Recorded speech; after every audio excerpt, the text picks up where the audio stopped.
Friends, మళ్ళీ ఏదో వచ్చిందిరా బాబు కూర అనుకుంటున్నారా? నిజమండి. మెత్తల్లో తీసుకున్నానండి. మెత్తలు సముద్రం చేప అంటారు వీటిని. మెత్తల్లో చాలా బాగుంటుంది. మెత్తల్లో ఉన్నది ఏంట్రా గుడ్డు కనపడుతుంది అనుకుంటున్నారా? మా ఊడు చేపలు తింటాడు మా అబ్బాయి. అయితే ఆడికి చేపలు తినటం మంచిది, కానీ ఆడికి అలవాటు చేయడానికి ఒక గుడ్డు ఉడకేసి దీంట్లో వేసాను. గుడ్డును గ్రేవీతో తింటాడు. చాలా బాగుంటుంది. ఎప్పుడు తినుండరు మీరు, చేసుకోండి, అలాగా బాగుంటుంది. మెత్తల కూర అండి ఇది. మెత్తల్లో ఇక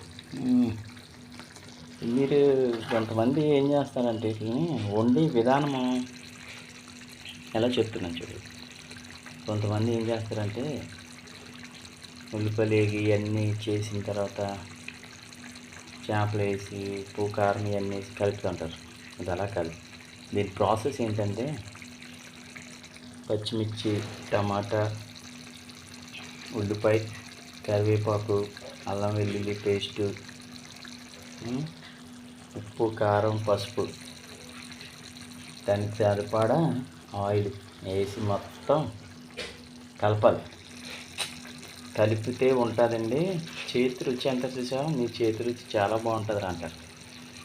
అలాగా చేతితో కలిపితే మొత్తం అంతా కలిపిన తర్వాత దానికి ఆ ఉల్లిపాయలు ఇవన్నీ కలిపేసిందంతా కొద్ది వాటర్ అవి ములిగేలాగా వాటర్ పోసుకోవాలి. వాటర్ పోసుకుని పొయ్యి మీద పెట్టడమే. పెట్టిన తర్వాత ఒక అరగంట పోయాక చూస్తే ఇదే పరిస్థితి. అయ్యి బాబోయ్, బుడగలు కొత్త ఆడేస్తుంది. ఎప్పుడు తినేదమ్మా అనిపిస్తుంది.